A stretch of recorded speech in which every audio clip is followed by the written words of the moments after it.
I had no idea that tonight, the night meant to celebrate my life's work, would almost end my life. The night smelled like celebration. Candles flickered along the garden path, the soft glow washing over the faces of friends and family who had gathered to honor me. 50 years of hard work, long nights, missed birthdays, all of it had led to this moment. I stood near the head table, smiling as I watched guests fill the backyard. It wasn't just a retirement party. It felt like a victory lap. My wife looked beautiful, my colleagues cheerful. For once, I allowed myself to feel happy. That's when I saw him. Dennis, my son. He walked in through the gate, dressed sharp, his wife, Wendy, by his side. For a moment, I felt relief. We hadn't spoken properly in months. Business arguments, money disputes, harsh words thrown back and forth. I thought tonight would be too much for him. But he smiled. A genuine smile, or so it seemed. "Dad," he said, shaking my hand firmly. "Congratulations." It felt like a peace offering. Maybe tonight really was the night we put the past behind us. Wendy, ever the charmer, kissed me on the cheek. "You deserve this, Lester. Tonight is about you." Her words were smooth, warm, almost too warm. I brushed it off and guided them inside. The garden buzzed with laughter, glasses clinking, old colleagues sharing war stories from the company days. Everything was perfect. Almost too perfect. Halfway through dinner, I noticed something. Wendy's smile never reached her eyes. She sat across the table, politely nodding at conversations, but every few minutes her gaze would flick toward Dennis. A tiny nod, a quick whisper. Nothing anyone else would notice, but I've been in boardrooms all my life. I know when people are signaling each other. Still, I told myself not to ruin the night with paranoia. I raised my glass. "To new beginnings," I said. The crowd cheered. Dennis raised his glass too, grinning. And then, for just a split second, I saw it. Wendy's hand resting under the table, squeezing his knee. Dennis stiffened. What was that about? I let the conversation carry on, but couldn't shake the thought. Maybe this was all a setup for something bigger. Maybe this wasn't reconciliation. Maybe tonight wasn't about family at all. Looking back, I realized this was the first crack in the perfect night. The first sign that someone at that table didn't want me to see the sun rise. I told myself I was overthinking it. But the more the night went on, the harder it became to ignore the feeling that I was sitting across from my own executioners. After the first toast, the atmosphere grew warmer. Guests mingled, laughter floated through the air, and the soft jazz from the speakers set a perfect backdrop. Dennis moved closer to me, pulling a chair near mine. "Dad," he said, "I know things have been rough between us. I wanted to say I'm sorry." It took me a second to process those words.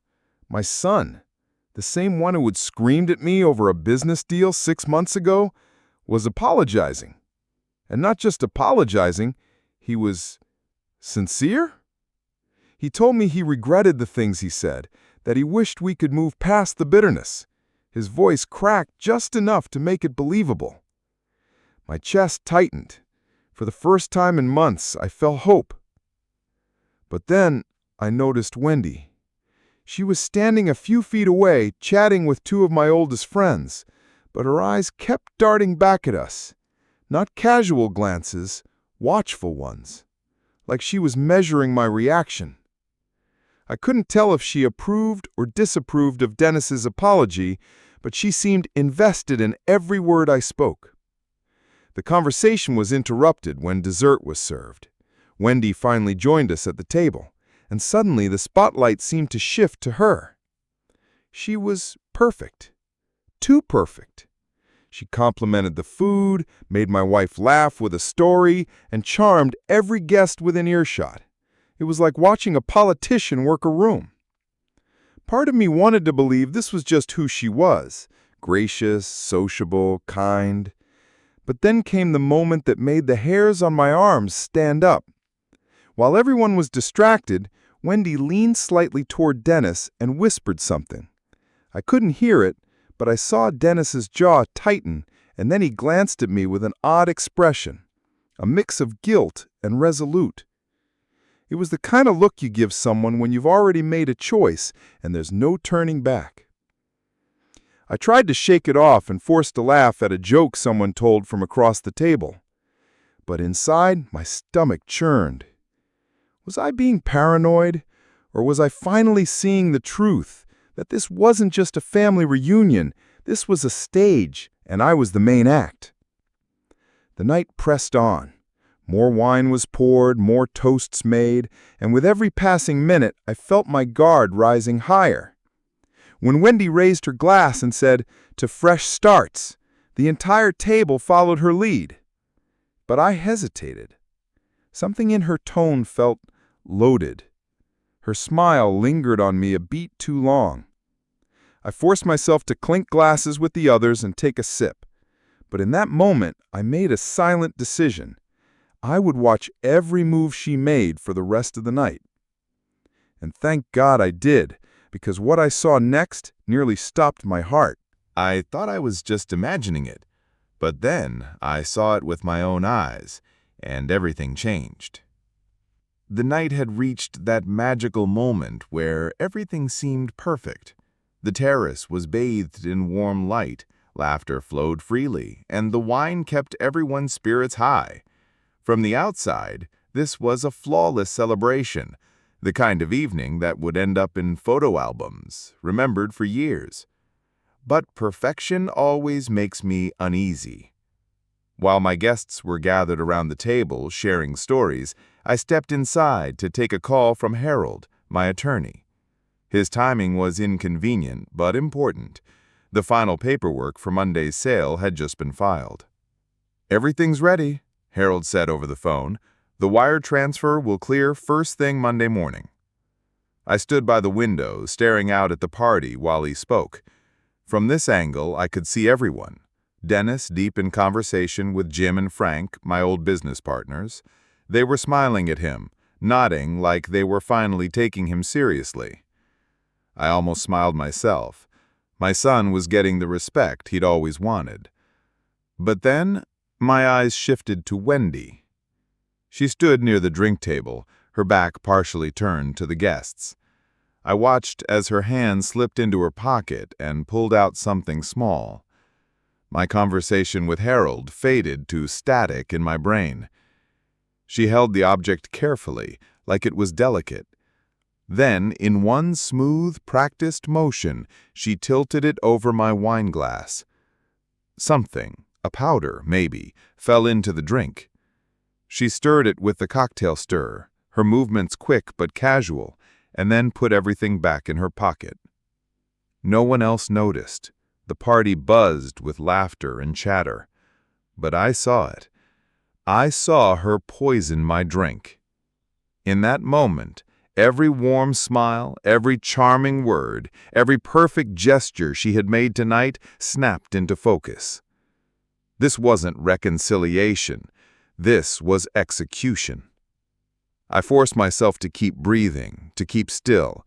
If she saw me react, I would lose the one advantage I had, the fact that she didn't know I was watching. "Lester, are you still there?" Harold's voice finally broke through the fog. "Yes," I said quietly, my voice sounding far away even to my own ears. Let's finalize everything Monday morning. I hung up the phone and set it down slowly, my mind racing. Who was Wendy really? Why now? Why tonight? Was Dennis part of this, or was he just a pawn? I took a deep breath and straightened my shoulders. My face had to look calm when I walked back outside. If Wendy suspected I knew, the situation could get much worse, much faster. When I stepped onto the terrace, I put on my best host's smile. "Everything settled with the closing details?" Wendy asked, sweetly, her voice carrying just enough to let everyone hear. "Yes," I replied evenly. "Just final formalities." Her eyes flicked just for a second toward my wineglass, and that's when I knew for sure. She was waiting for me to drink it. "Shouldn't we have a proper toast to your retirement?" she said, her tone bright and encouraging. It was almost too perfect. Jim nodded eagerly. "Absolutely, let's do it now." "Your wineglass is right there," Wendy gestured, casually but with a hint of urgency. She wanted me to drink it immediately. My mind worked fast. If I refused, I would tip my hand. If I drank, I could be dead within minutes. So I smiled and said, "That's a wonderful idea. But first, Dennis and Wendy, would you help me in the kitchen? I want to grab the special bottle of vintage champagne and the good flutes. This moment deserves to be celebrated properly." Dennis lit up, happy to be included. "Of course, Dad." As we walked toward the kitchen, I glanced back at the table. My poisoned wineglass waited there, innocent and deadly. Wendy thought she was in control. She thought I'd drink that poison without a second thought. But I survived 30 years in business by staying 3 steps ahead. And tonight, I plan to stay alive. Some people fight for survival with fists, others with guns. Me, I fight with patience and precision. The kitchen was warm and bright, filled with the smell of fresh bread and polished crystal. Wendy moved quickly, eager to get back to the table. Dennis, oblivious, was humming under his breath, proud to be helping set the stage for the big toast. I opened the cabinet and carefully selected the finest champagne flutes, taking my time as though this were the most important decision of the night. Every second I kept Wendy in this kitchen was a second I had to think. "Dad," Dennis said cheerfully, "you really didn't have to make this such a big deal. We could have just used the regular glasses." 30 years in business deserves more than regular glasses. This is a once-in-a-lifetime toast. Let's do it right. Wendy said nothing. Her eyes, however, were on me, measuring, calculating. I could almost hear her thoughts. Why hasn't he drunk it yet? Did he suspect anything? But her face never betrayed the storm I knew was inside her. She smiled and carried the flutes back outside, the picture of a perfect hostess. I waited a beat longer before following them out. My pulse slowed as I stepped onto the terrace, forcing my breathing to remain steady. This was the moment that would decide everything. Jim was still telling Frank about market trends. Sarah was deep in a conversation about the new garden layout. Everyone was distracted. Perfect. I strolled casually to the drink table, humming softly, pretending to straighten the tablecloth. And then I made the switch. In one smooth, fluid motion, my glass slid left, Homer's glass slid right. No hesitation, no clinking, just a natural movement that could have been mistaken for simple tidying up. It took 3 seconds. 3 seconds that might have saved my life. Homer's glass now carried Wendy's betrayal. Mine was as clean as the night sky above us. I had just turned her trap inside out. I stepped back, hands in my pockets, and nodded slightly to myself. My pulse steadied. The danger wasn't gone yet, but now she was the one who didn't know what was coming. Dennis and Wendy returned from the kitchen, carrying the bottle of champagne and the fresh flutes. "Everything's ready for the toast," Dennis announced with pride. I smiled warmly and moved toward the table, careful to pick up the switched glass. I watched Wendy out of my corner of my eye. Her gaze immediately found my hand. She smiled, a satisfied, eager smile. She thought she was about to watch me die. She had no idea she was now watching her father's glass, not mine. I raised the wine slightly and said, "Perfect timing. Everyone please gather around. Let's make this a toast we'll never forget." Homer, completely unaware, sat beside the glass that held his death sentence. I felt a pang of guilt, but I buried it quickly. This wasn't just about survival anymore. This was justice. As the guests gathered, Wendy positioned herself with a perfect view of the table, her eyes locked on me. I gave her a small nod, almost as though I were thanking her for setting this up. Her smile widened. Around the table, laughter and chatter died down as everyone raised their glasses. Sometimes the deadliest weapon isn't firepower or force, it's silence. Until the right moment. The terrace buzzed with excitement, glasses clinking, soft jazz filling the warm evening air. Candlelight reflected on crystal, painting delicate patterns across faces illuminated with joy. Everyone had a glass in hand, raising them toward me in anticipation of the speech. Dennis stood beside Wendy, completely unaware of the switch I had executed moments ago. Her eyes were fixed on me, her lips curled into that confident smile she had practiced so many times in front of mirrors. She believed this was the moment she would triumph. I lifted my glass higher and let my voice carry effortlessly across the terrace. Friends, family, tonight is not just a celebration of a career. It is a celebration of perseverance, loyalty, and love. 30 years of sacrifice, countless nights spent solving problems alone, building a dream from nothing, and finally sharing it with the people who matter most. Heads nodded, glasses shimmered, laughter and chatter softened, attention centered on me. I paused. Perfect timing. And sometimes, the people we trust the most are not who they seem. A ripple of confusion passed across faces. Wendy's confident smile faltered slightly. Her eyes narrowed, searching mine. Last night, I received a call, an apology from my son, Dennis. Genuine, heartfelt. I could see that he remembered what it means to be family, what it means to respect the sacrifices of the past. But not everyone here shares that understanding or that affection. Wendy's hand twitched slightly at her side. She was calculating, trying to readjust her plan on the fly. Too late. I turned my gaze deliberately toward the table, toward the glasses lined up perfectly in front of our guests.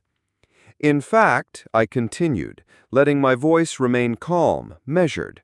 Someone here tonight thought that this celebration could be interrupted permanently.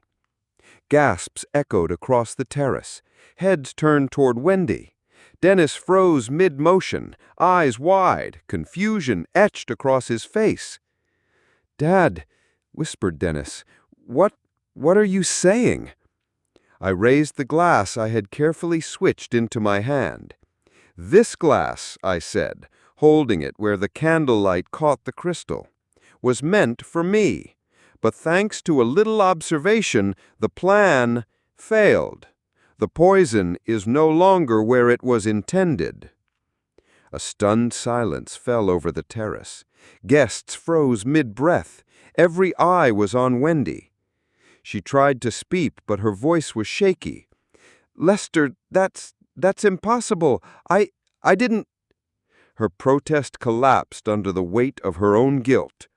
I gestured toward Homer, his glass now clearly marked in my mind as the unintended target. "Homer, stop! Don't drink that wine! It contains poison!" Homer froze mid-lift, horrified as realization dawned. The guests murmured, some setting down their glasses, others stepping back in shock. Dennis's face went pale. "Wendy, tell everyone this is a mistake!" But she couldn't. Her carefully constructed mask had shattered. Panic replaced calculation. Her high heels clicked sharply against the stone as she stepped back, eyes darting for escape routes. The villain of the night had been revealed, not through force, but through patience, observation, and the quiet art of turning her own trap against her. The shattered silence was punctuated by the soft crackle of candle flames in the evening breeze. Wendy lunged, knocked over a chair, attempted to retrieve the evidence, but only succeeded in further incriminating herself. The guests, now fully aware, stepped back in collective alarm. I lowered my voice, calm, deliberate. "Wendy, the choice you made tonight is your own, but everyone here now knows who you are.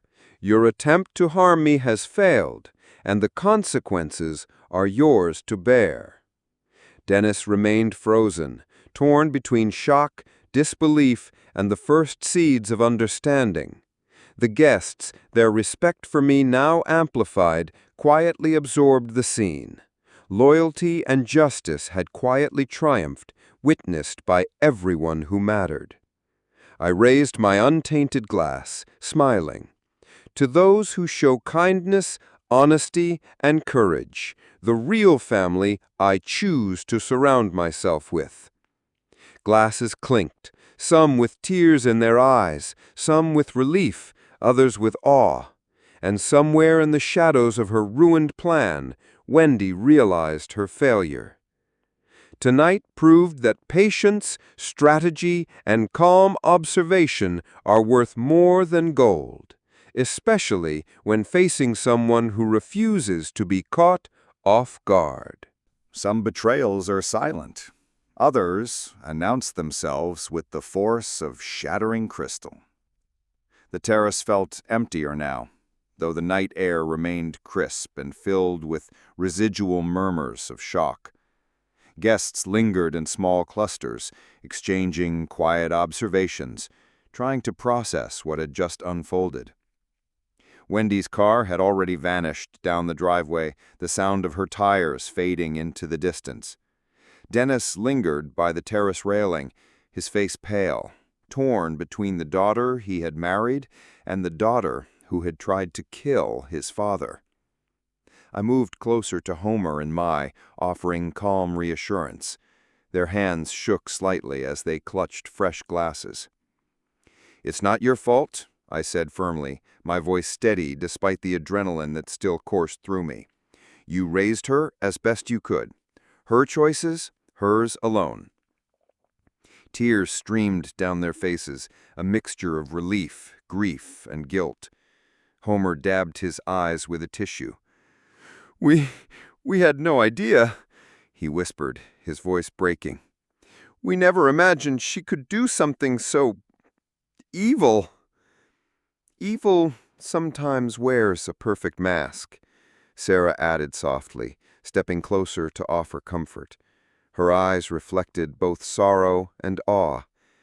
"Tonight revealed it. But your goodness, your calm, you protected him. You protected life."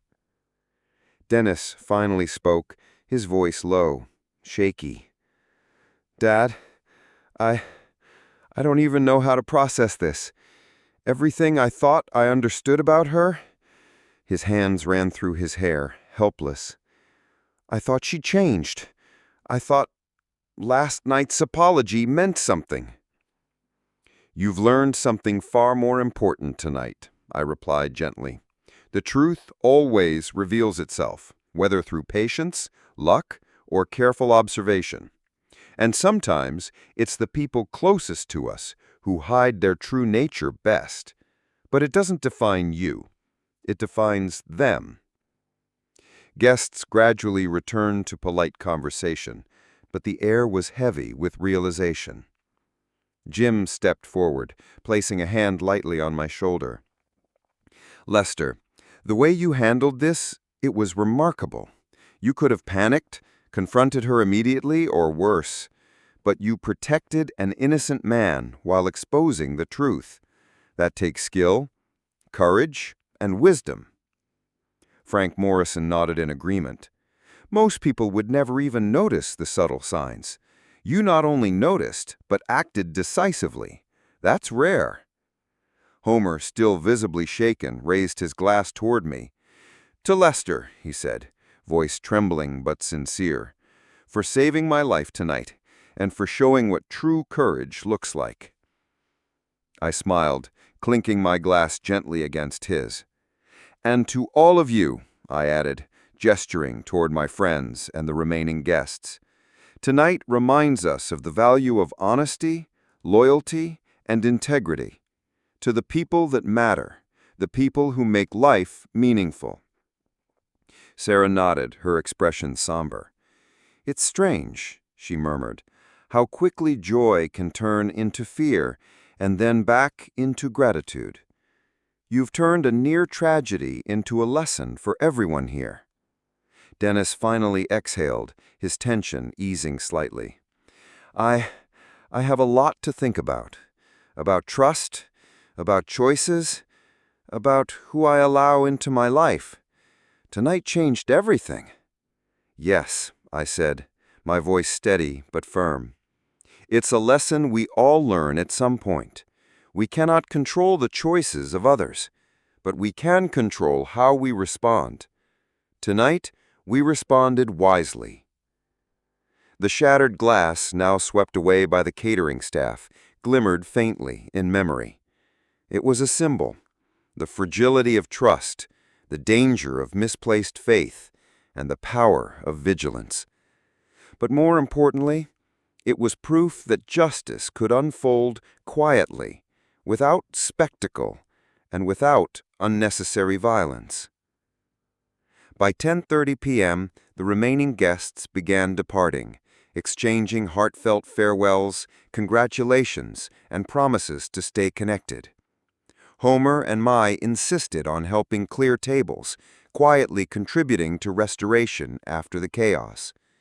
Their hands trembled less now, strengthened by relief and the knowledge that their intentions, pure and untainted, had been vindicated. The contracts for my $32 million sale sat safely in my study, a testament to a lifetime of work, risk, and perseverance. Tomorrow would bring new adventures, unclouded by manipulation or betrayal. The relationships that survived this night were real, earned, and worth nurturing. Tonight, justice had been served, peace had returned, and the lesson was clear. Sometimes the best way to defeat evil is to remain calm, observe carefully, and let the truth expose itself. Not every battle is fought in war. Some are fought in the quiet moments, in the spaces between trust and deception, and in the choice to act wisely when the stakes are life and death. The night air held a soft warmth, carrying the promise of new beginnings. I raised my final glass toward Homer and Mai, smiling. To family, chosen and earned. They returned the gesture, relief and gratitude shining in their eyes. The rest, the lies, the betrayal, the toxic bonds, had been swept away along with the broken glass. Tonight, the real victory was understanding, clarity, and the priceless power of truth. Sometimes the hardest truths come not from betrayal itself, but from realizing how close we came to losing everything. The morning after the party, sunlight streamed through the study windows, illuminating the leather-bound contracts resting safely on the desk. I sat back in my chair, hands folded, replaying every moment of the night before. The celebrations, the laughter, the clinking glasses, all had almost been overshadowed by a single, horrifying act of betrayal. Wendy's attempt had failed, yes, but the memory lingered, sharp and unsettling. Dennis appeared quietly in the doorway, rubbing sleep from his eyes. He hadn't slept much, I could tell, haunted by what had happened and by his own role, albeit indirect, in the unfolding drama. "Dad," he began hesitantly, I need to say something." I gestured for him to sit. "Go ahead." "I never realized," he said slowly, "how much you truly sacrificed for me. Not just money or the company, but everything. Time, energy, attention. And for her to try and take that from you, from all of us, it makes me feel sick that I almost let her influence override my judgment." I studied him carefully. The guilt was genuine, but so was the clarity forming behind his eyes. "Dennis," I said, "this isn't about guilt. It's about understanding who is trustworthy and who is not. People will reveal their true nature eventually. Sometimes it takes patience to see it clearly, and sometimes it takes surviving their mistakes to fully comprehend it."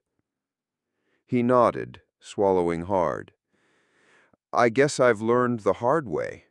I thought I knew her. I didn't. And I thought I knew myself. Maybe I didn't fully either, but last night changed something in me. I won't make the same mistakes again. Not about family. Not about trust." Outside, the neighborhood was stirring with its usual morning routine. Porch lights flickered off, cars rumbled down the street, and life moved forward as if nothing extraordinary had happened. But for Dennis and me, nothing would ever be quite the same. There was a weight lifted, yes, but also a new awareness that vigilance and discernment in relationships were as important as any business acumen or financial planning. I poured 2 cups of coffee, and we sat together in the quiet study. The house still smelled faintly of flowers and the rich wine from last night's celebration, a reminder of the duality of joy and danger that had existed only hours earlier. "You know," I said thoughtfully, "there's something to be said for observing rather than reacting immediately. Last night could have ended in tragedy, but patience and careful attention saved us.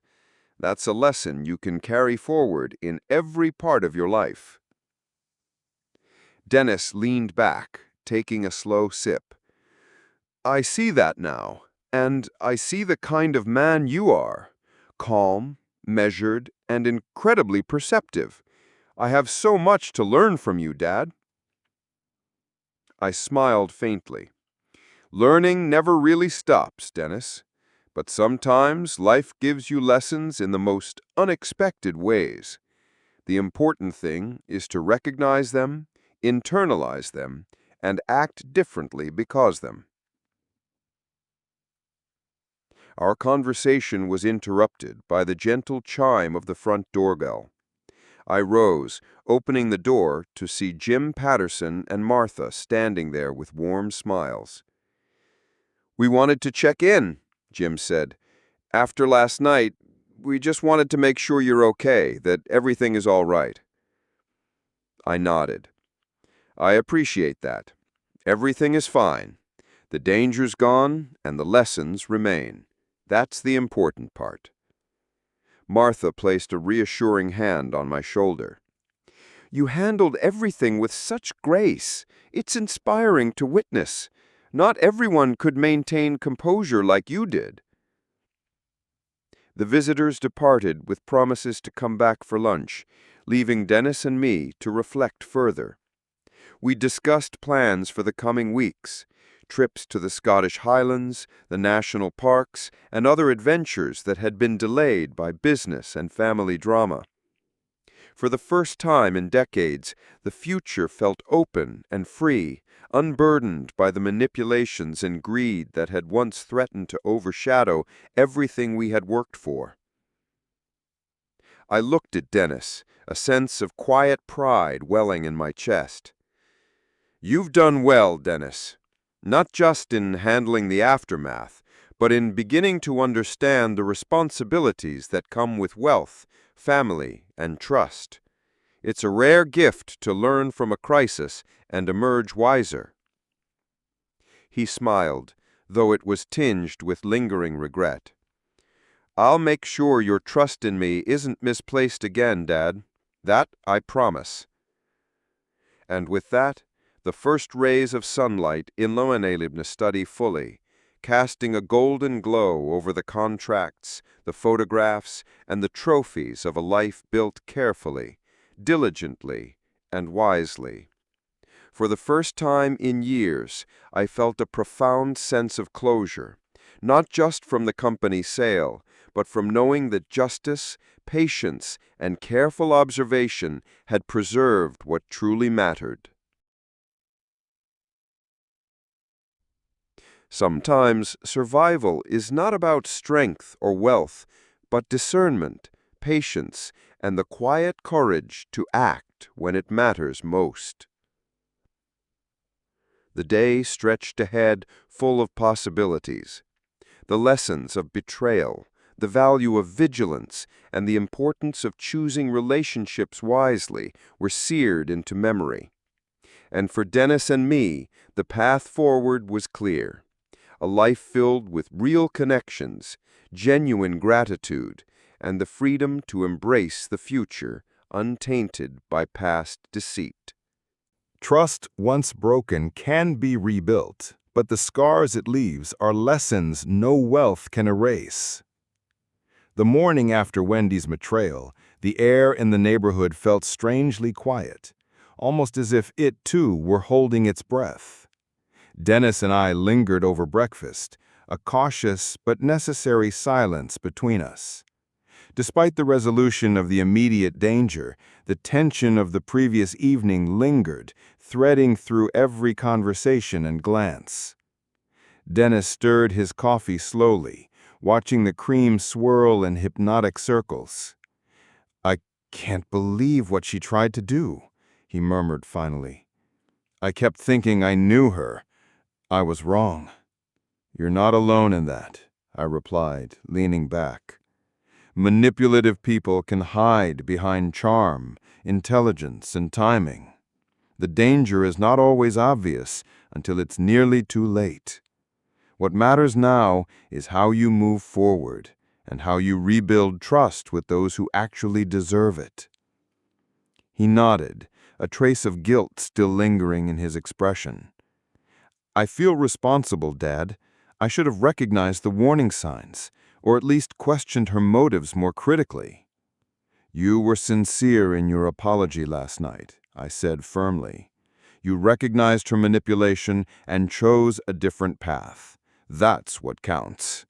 She acted on her own, and now you know where your loyalties should lie. The important thing is that we face this together and emerge wiser, not bitter." Later, the phone began to ring constantly. Friends, colleagues, and even business partners called, seeking details about the dramatic events of the party. Some expressed concern for my safety, others curiosity about the broken glass and poisoned wine. I answered each with careful diplomacy, sharing only what was necessary while preserving dignity and discretion. The story had spread quickly, but the truth was still under our control. Dennis joined me in the study as we read messages and emails from those who had been present. Gratitude and relief were common themes. Everyone recognized that what could have been a tragedy had been averted through quick thinking and calm judgment. People are talking about how composed you were, Dennis said, reading aloud one message. They're calling it heroic. I shook my head. I wouldn't call it heroic. Vigilant, yes. Observant, yes. But the real lesson here isn't about me. It's about how easily trust can be manipulated, and how critical it is to distinguish genuine loyalty from opportunistic affection. Our conversation was interrupted by a soft knock at the study door. Homer and Mai appeared, cautious but relieved, holding 2 fresh cups of coffee. Their faces were etched with lingering shock from the night before. "We can't thank you enough," Mai said quietly. "You saved Homer's life, and perhaps our family from a tragedy we never anticipated." "It's not your fault," I reassured them. "You were blindsided, as anyone would be. The responsibility lies with Wendy, and she acted on her own choices. What matters now is moving forward with clarity and care." Homer nodded slowly. "It's just hard to reconcile that someone you raised, who should love and respect you, could attempt something so heinous. We trusted her." "That trust was misplaced," I said gently, placing a hand on his shoulder. "But you have the opportunity now to focus on the family you choose and the relationships that truly honor your values. Lessons learned from betrayal can make us stronger if we internalize them correctly." Dennis observed silently, processing his parents' words and mine simultaneously. I could see understanding forming behind his eyes, a recognition that true loyalty is earned through action, not assumed through marital ties or appearances. The day unfolded with careful consideration of the social implications. Messages were sent to close friends who had attended the party, ensuring everyone understood that no one was harmed and that the situation was resolved responsibly. I also made discreet inquiries to secure our household and ensure that no further threats could arise. By late afternoon, Dennis and I stood on the terrace, surveying the scene of last night's events. Scattered petals, faint candle wax, and the lingering echo of conversation. "It's strange," Dennis said softly, "how quickly things can turn from celebration to danger, and yet how quickly clarity and perspective can restore balance." I smiled, feeling a quiet sense of satisfaction. The important part is that we've learned what truly matters: family, loyalty, vigilance, and discernment. Everything else, wealth, influence, appearances, is secondary to the people who are genuinely committed to your well-being. Dennis finally looked up at me with resolve. "I'll make sure my decisions honor these lessons, and I'll choose carefully who remains in my life." After the storm passes, the path forward is defined not by fear, but by the choices we make to protect, nurture, and value those who matter most. The sun dipped behind the horizon, casting long shadows across the terrace. For the first time in decades, Dennis and I felt a profound clarity. Relationships were being redefined, allegiances clarified, and the future, unburdened by manipulation or false loyalty, stretched ahead, bright and full of possibility. Sometimes the people you think will betray you are not the ones who teach you the most about life. The morning after the party, the world felt quieter, more focused, as if it too were reflecting on the night's drama. I walked through the house, surveying the remnants of celebration. A few stray petals, the faint scent of fine wine, and the empty glasses that had carried both joy and danger. Every detail reminded me of what had almost been lost. Not the money, not the celebration, but trust, family, and life itself. Dennis entered the room, his expression subdued but firm. "I've been thinking a lot," he said, his voice calm. "Last night changed everything. Not just about my marriage, but about what kind of person I want to be and who I allow in my life. You learned quickly, I said, smiling slightly. Danger has a way of clarifying priorities. Wealth and success don't protect you from betrayal. Only discernment, patience, and loyalty do. We moved to the study, where the leather portfolio holding the $32 million sale contract sat untouched. I ran my fingers over the smooth leather, feeling the weight of decisions made, risks taken, and the freedom earned through decades of effort. This wasn't just money.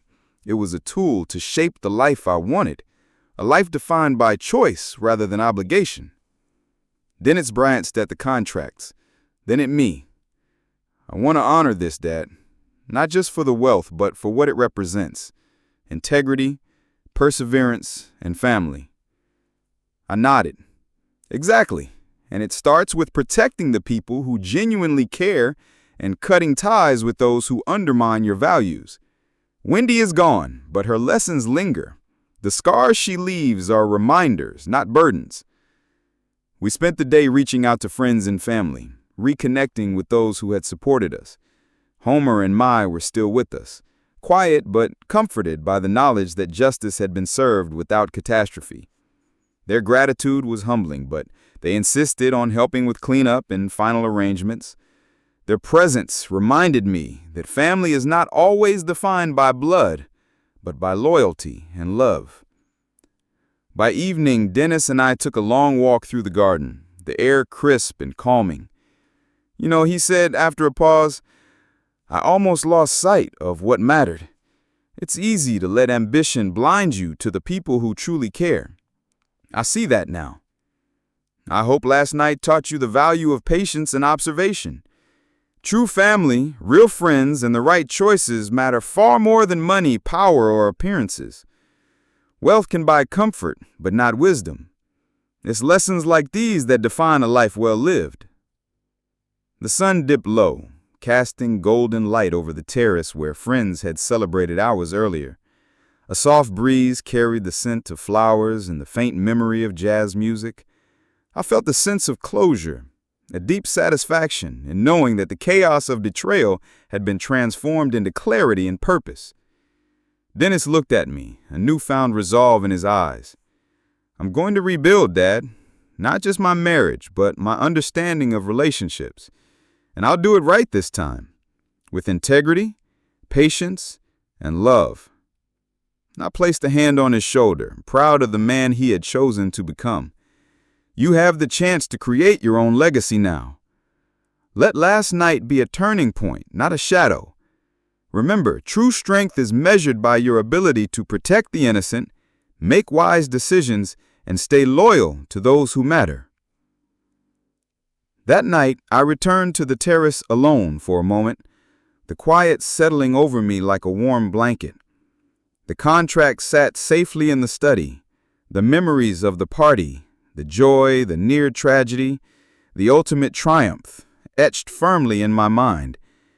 This was not just the end of my career, but the beginning of a life defined on my terms, surrounded by those who deserved a place in it. Betrayal exposes the weak. Loyalty strengthens the wise. Tonight, I am free from manipulation, from fear, from false affections. Tomorrow, I choose my family, my friends, and my future. The night was silent, but for the first time in decades, it felt like a promise of new beginnings, of relationships grounded in honesty and trust, and a life where success was measured not just by money alone, but by the people who truly mattered. I raised the solitary glass to the empty terrace, to the friends and family who had proven their hearts, and to the lessons that would guide every choice from this day forward. Freedom, clarity, and justice. At last, all three belong to me.